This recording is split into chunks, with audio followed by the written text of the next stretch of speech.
Welcome to LabCast, a podcast about the medical laboratory science profession, brought to you by MedLab Convo. To get notified once we drop an episode, you can do well to subscribe to all our social media platforms at MedLab Convo. For questions, feedbacks, and shoutouts, you can do well to send a mail to at medlabconvolabcast@gmail.com. Thank you for listening.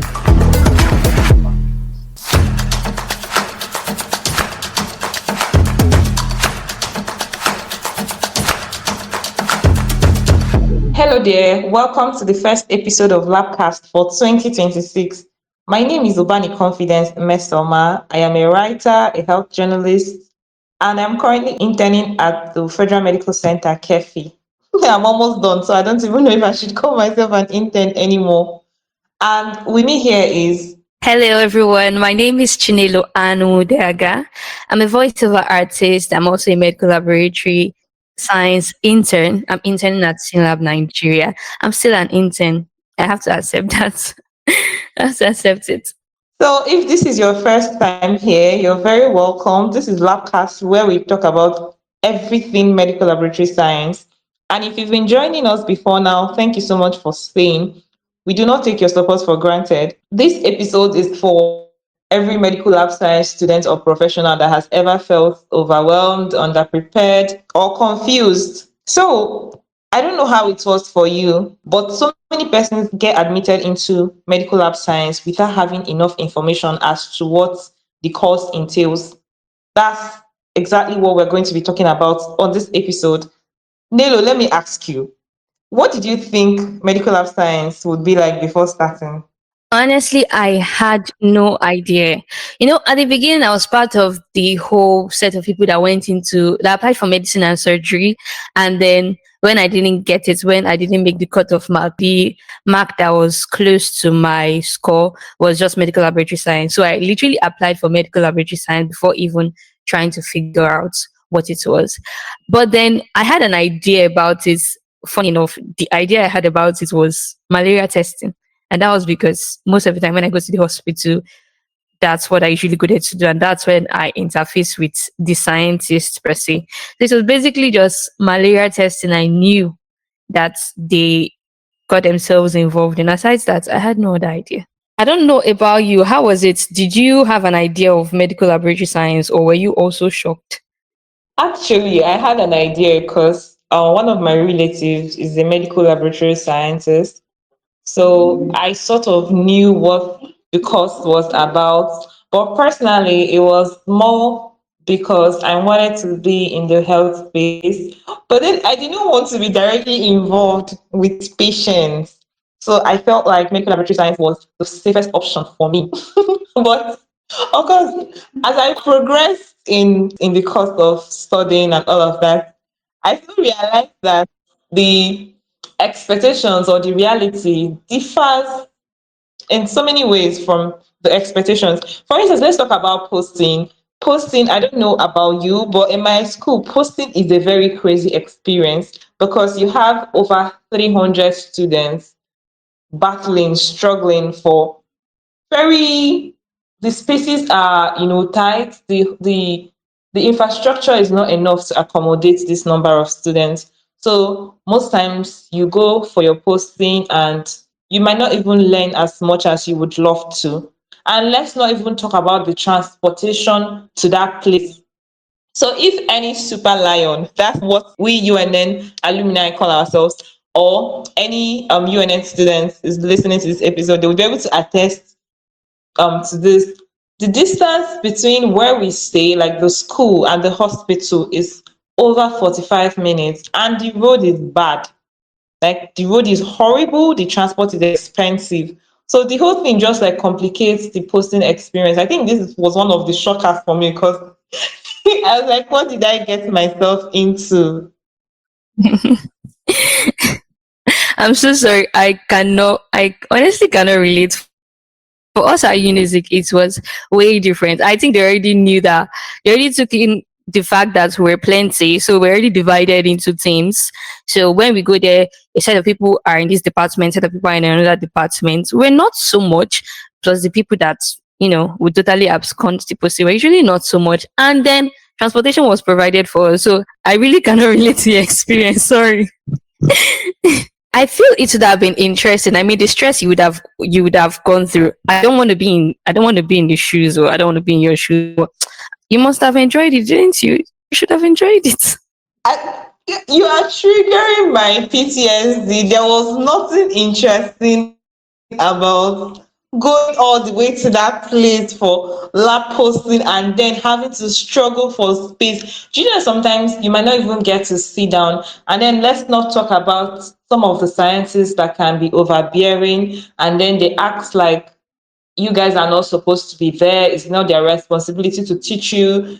Sometimes the reception was not great too. So it just adds to the whole stress. But I mean, that's part of what we're discussing, right? What I wish I knew as a medical laboratory science student. I think we can now like delve right into the topic, because before this episode we had asked people for their opinions, and so maybe we'll just quickly run through some of the responses we got. Very funny responses. Yeah, let's hear the experiences too. Also, we got some really, really interesting responses to the question, what do you wish you knew as a medical laboratory science student? And first of all, I really want to thank you all for your responses. It really means a lot to us that you engaged with our requests.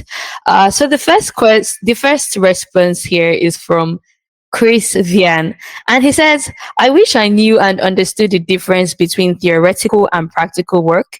In medical laboratory science, that difference sometimes translates to competence, which in turn translates to pay gaps. The difference between theoretical and practical work. Miso, what do you have to say about this, Wiz? Well, in the past, we've had an episode that sort of addresses this. Of course, we're past the age where medical lab science is just about practicing on the bench, and I mean, that is the core of our profession. But now we encourage people to go beyond that, because we realize that medical lab science is a very diverse field. So we have a lot of episodes, in fact, not just one episode, that can help this person to understand the other facets of medical lab science and how they can infiltrate those spaces. So I would recommend our soft skill development episode. We also have another episode on career opportunities beyond the bench. So one very interesting response that is quite related to the one you read actually came from someone I know. So I'm just going to read it out. It was very funny when I got it. In fact, I started reevaluating my own life because this person is my senior colleague. So she says, I wish someone had told me earlier that why MLS is a good course and all. The pay after your years of stress is nothing to write home about. I would have thought about it well. Remember, at the end of the day, money also determines the quality of your life. I mean, some experiences you would have in life.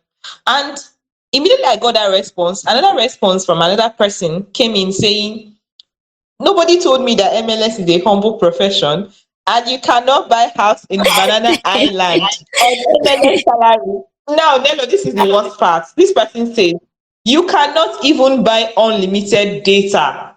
Now, Yeah, hold on. I'm like, what? I saw that, and I could honestly feel the person's pain. Like the person literally spoke from a place of passion. It was evident, and then I actually did a recheck, and I'm glad that it seems everybody is coming to that realization that truly money is needed. Though money is needed. Forget loving your job and jobbing your love. At the end of it all, you need something to show for it. You cannot just be working and not have something. One of the reasons why you go to work to earn is so that you can be able to provide for yourself and your family per se. So I really, really feel the person's pain, honestly. So it made me remember an episode we had in 2024 season, the entrepreneur MLS. I think in that episode we had MLS Sojibili Rose, and one of the key points that he mentioned was the importance of having a money mindset. As much as passion is important, you also want to be able to monetize your passion, right? So one thing that would really help, which some of the responses actually highlighted, would be developing your soft skill, your not just your soft skill, your hard skills basically. So beyond your the technical skills you need to survive in the lab, look at what is trending. Now everybody's all about automation, AI, right? You need to know how you can fit into these spaces. So it's not just about doing your coursework anymore. You need to diversify. So there's something else we don't talk about enough, and that's the pay disparity amongst healthcare professionals in Nigeria. I mean, currently, if you're following the news, you would realize that most health workers are on strike. Jehesu has been on strike for nearly 3 months. The strike started in November and it's still on, right? And one of the major issues is that the salary scheme have not been reviewed for a very long time. And of course, over time, cost of living is getting more expensive. Their salaries are not being adjusted for inflation, are not being adjusted for um, the depreciation of the naira, and a lot of things happening in the country. And so these health workers that are ready to give their life, ready to, put in the effort, they are not being compensated enough for all of that.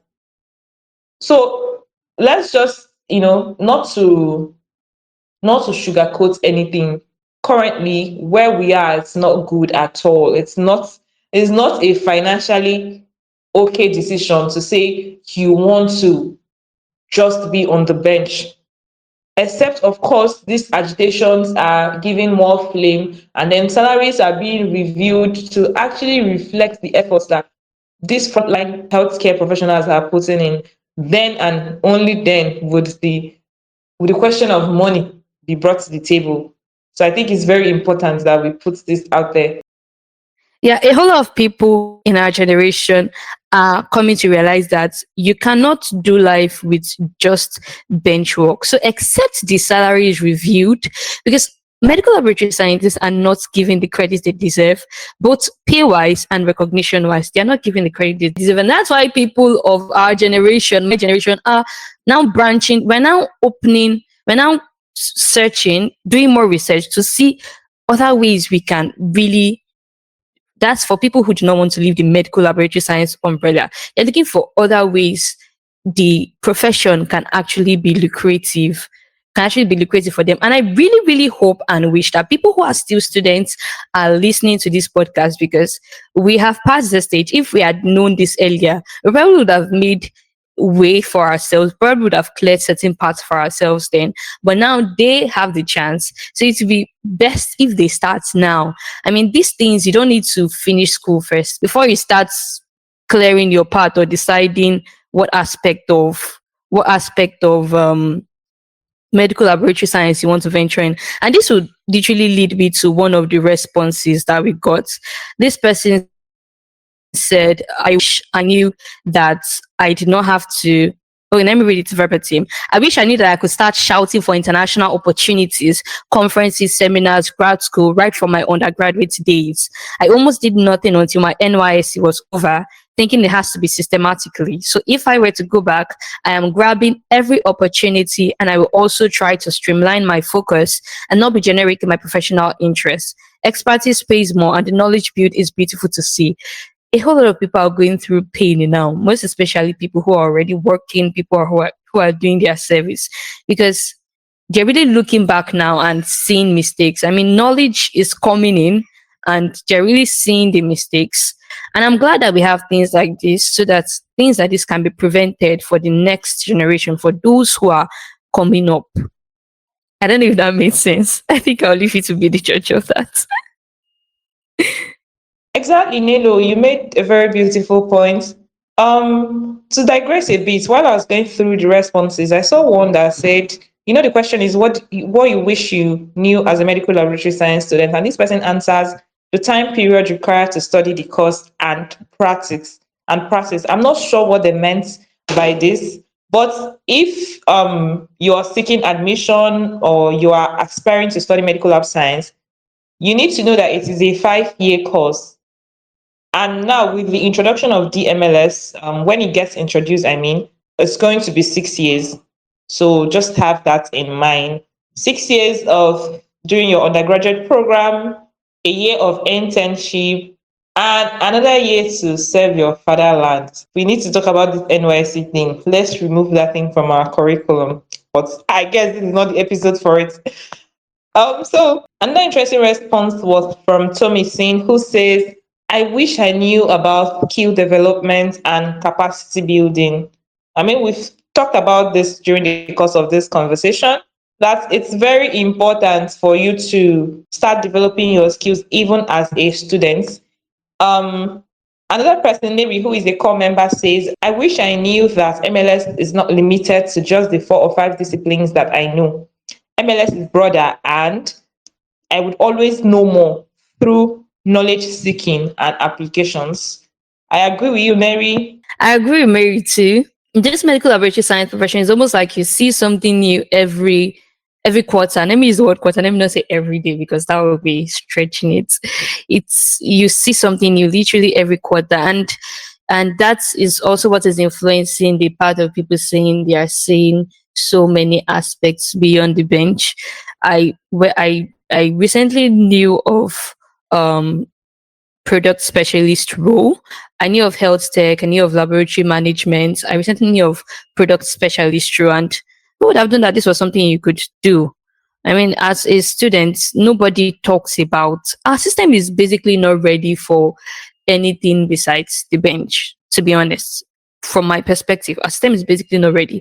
So I feel as you're coming in as students, you have to set a clear path for yourself. You have to decide what kind of medical laboratory science professional you want to be, what aspect you want to go into, and chase it with all your might. Like chase it with all your might. Do whatever you can to get it. Honestly, let me talk about one response that I also don't understand. You know, when you mentioned the aspect of time period, I totally did not know where the person was coming from. But there's another response that I've been trying to, absorb. And the person says, I wish I knew that lab results interpretation take time. I looked at this response. I went back, I came back and looked at it again, and I still did not know what to make of it. So is the person talking about the results of diagnosis when after assaying a sample, the interpretation of the results? Is that what the person means? I don't know. Mister, could you help me? You might have a better idea of this. Nelo, please don't set me off.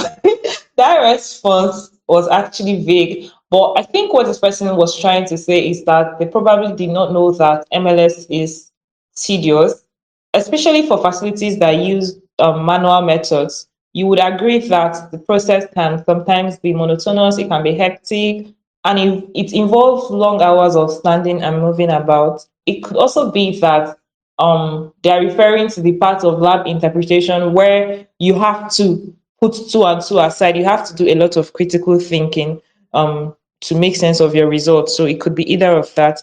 But whatever the case is, if you're aspiring to be a medical lab science student, you need to know that this is a very delicate profession. It requires accuracy, right? So it's not something you don't swipe your magic wand and the results are looking at you. You have to put in that time and effort so that lives can be preserved and accurate diagnosis can be made. When you say that, when you put it that way, I think I can now relate to where the person is probably coming from when it comes to laboratory results interpretation. I mean, from the collection of samples to the analyzing of samples to the giving out of results, it can actually be really, really tedious. And it's something you have to do with care. It's not something you can just do anyhow and then let go. Something you have to do with care. So it takes physical strength. It really takes a lot. I mean, kudos to all medical laboratory scientists out there. I was about to say medical professionals, but please, we're talking about the scientists now. Kudos to us. We don't get the credits we deserve. Let's get to another response. So this person says, I wish I knew I could start my relocation journey, my jackpot journey right from my undergraduate level. But thank God for where we are. Thank God for where we are. So for our listeners, please, you can start your relocation journey right from your undergraduate level. Do not wait. Do not be like some of us who thought we had to go through everything systematically. We had to do our internship at NYC before we can even start the process of relocation. If you know you don't want to be in this country, start right from your undergraduate level. And I think that's one of the advantages of being a member of MedLab Convo, because we host webinars where you get to hear from people who have gone through this path. Okay. Thank you for highlighting that. And I also think that our senior colleagues in the profession who have successfully navigated these routes, relocation, graduate school, or other aspects of figuring their lives out, they can also, start talking about it more often. And I'm really glad that more people are getting into content creation. So we get to have more information than we would usually get.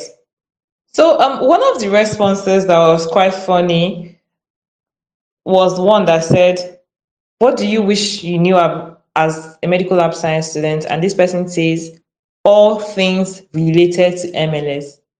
Just one phrase. No stress. All things related to MLS. What does that even mean?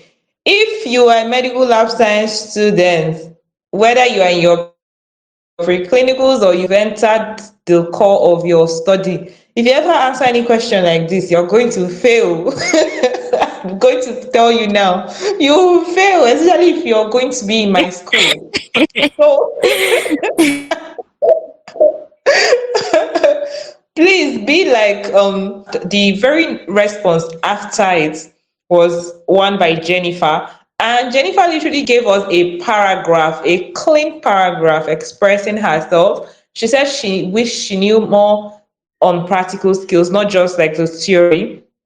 Now, when she started, she thought like theory was enough, but subsequently she found out that she needs like hands-on practice in the lab, as that's what will build your confidence and competence. I agree with you. She said a lot of things about how you can master practical techniques earlier on. And she said she wished she knew that mistakes in the lab are part of learning and that each experience helps you grow. This is a very beautiful response. Shout out to you, Jennifer, wherever you are. And we're glad that now you know these things. Nelo, one thing that they tell us in this facility where I intern is that internship is the last opportunity you have to make mistakes as a medical science professional. So, like, make all the mistakes you can make now. Because once you get that license and you start practicing and people start to call you medical lab science professional, you cannot just make mistakes. Not, of course, you are human, right? But you need to be extremely cautious because any mistake you make can cost a person's life. It can harm a person's health. So there is that. So if you're listening, please feel free to make the mistakes now that you're a student. Don't mind. Probably you are in a toxic learning environment. Maybe the lecturers or the scientists in the hospital you go for your postings are not so receptive. Please try and overlook your present circumstances and try to learn as much as you can. And of course, one way that you can learn or one way of learning is by failing. However cliche that sounds, but it's true.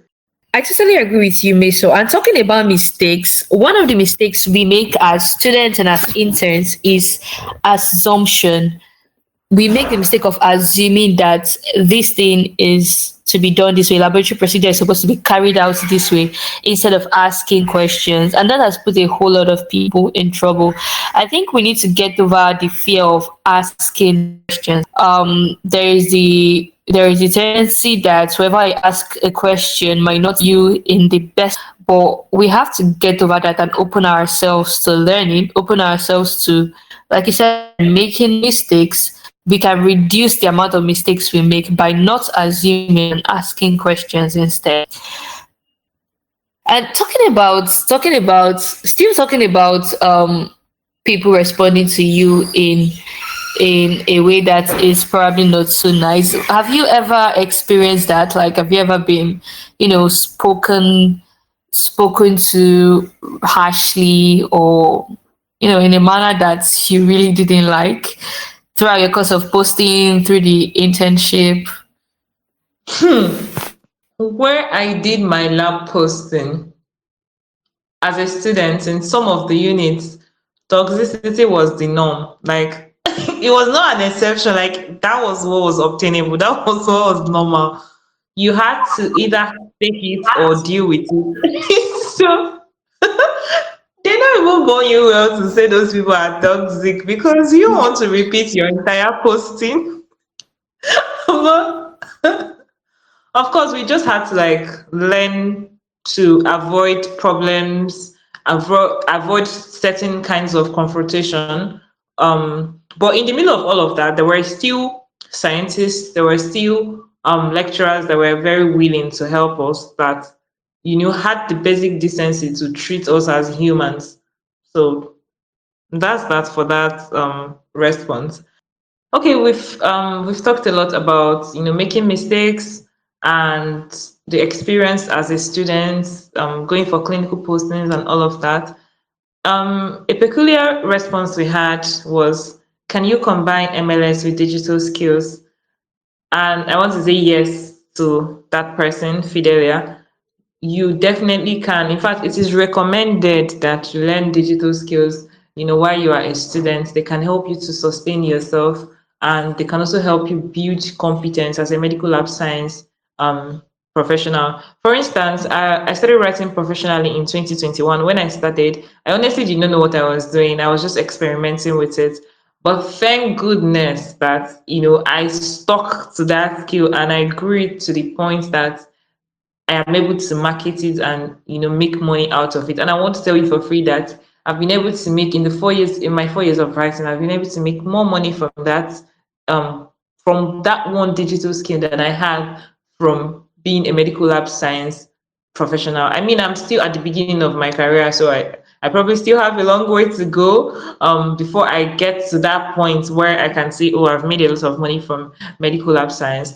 But the summary of the thing, the sum and substance is that you prioritize digital skills, try and build your competence beyond what you're being taught in school. That would like really help you. So yes. I think what you just said now will lead me to another question that I would love us to talk about, and this has to do with burnout, stress, and mental health. You said went into writing. How were you able to? Could you tell us how have you been able to manage your writing with the medical laboratory science profession you're currently interning? I know this can be really tasking. So are there times you experience burnout, and what are the signs that you notice that you can tell yourself, oh, I'm being stressed out, I need to take a step back? And do you actually take a step back? And in times like this where you experience this burnout, if you take a step back, what and what do you do? I really hope you got all my questions. And to be honest, I would say it was easy, especially as students, because you can attest to the fact that medical lab science training is hectic. You are shuffling between going to classes, doing your notes, reading, preparing for exams, laboratory postings, and if you're in final year, it gets worse. So it's not easy at all. But then, being broke was sort of the motivation at some point because there were things that need there were things that need to be paid. So I just had to find the balance. So that's why I spoke about balance earlier. You need to find a balance between different facets of your life. And one way for you to find that balance is to learn effective time management.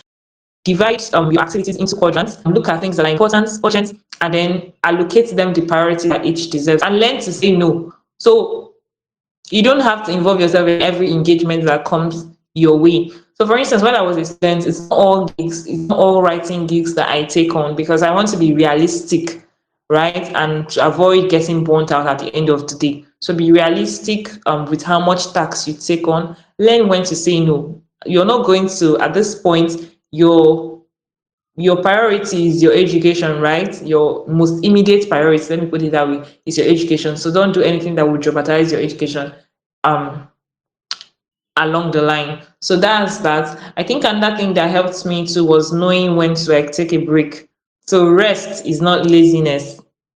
You need to know when to take a break. You need to be humble enough to acknowledge when you're getting tired. And taking a break does not really mean that you maybe probably like leave abandon your schoolwork. It might not be that extreme. It might just be finding things that make you feel relaxed. For some persons, it can be watching movies. For some persons, it can be hanging out with friends. For some persons, it can just be taking a walk. So just be humble enough to know when you need to take a step back from everything that you have to do, and know that you have a lot of time ahead of you to achieve some of the things you want to achieve. So don't feel like if you're not doing everything now as a student, you are failing. It's not always like that. So just be strategic and do what you can. I actually feel like a student listening to you right now, and I do hope that every student out there actually listened to what you just said. And I hope that they will not just stop at listening, but then they will put it into practice. I think one thing I would say to everyone who is still studying, who is not out of the medical laboratory science profession yet, is that you still have the time to explore and choose. You still have time to explore and choose. If you're in your 200 level, 300 level, 400 level, you still have time to explore and choose. Now is the time to go through the various career paths that has to do with medical laboratory science, except you have decided that your passion is the bench and you want to do it. Then by all means go to the extreme with it. Yeah, but then if you're someone who doesn't want to work on the bench, now it's time to explore various other opportunities and decide finally which one you want to go into, and then find out everything that it entails and go into it with all your heart. So by the time you are leaving school, you already have a leverage. You already have a leverage. You already have that leverage here, and it will be way easier for you to shift into the aspects you want to go into, so that when next we put out a request like this, instead of coming with what you wish you knew, you probably be coming with a heart of gratitude that you were able to take the steps you took due to the information out there now. I think that is the advice I would give to those who are still students. Meso, is there anything you would like to add or say? I think we've pretty much covered a lot of things. And if you're a medical lab science student listening to this episode, do well to check other episodes. We've been releasing this 2022, and we have various episodes that might excite you. And of course, our episodes are very and insightful. So please want to check them out. We have episodes on entrepreneurship. We have episodes on digital skills, different digital skills. We have episodes that talk about, foreign certifications and all of that stuff. Please do well to check them out so that, you can avoid any regrets, or like Nelo said, so that it would not just be what you wish you knew, because now the information is out there. All right, so this has really been an interesting conversation. And of course, we want to hear from you. If there is something you wish more medical laboratory scientists knew about the profession, feel free to share with us. And if you enjoyed this episode, don't forget to subscribe, share, and leave a review to keep the conversation going. You can do that at medlabconvo@gmail.com. You can also follow us on our social media platforms at medlabconvo for updates, expert interviews, and future episodes. Basically, it was really nice having this conversation with you. So until next time, you all should stay informed, stay safe, and bye.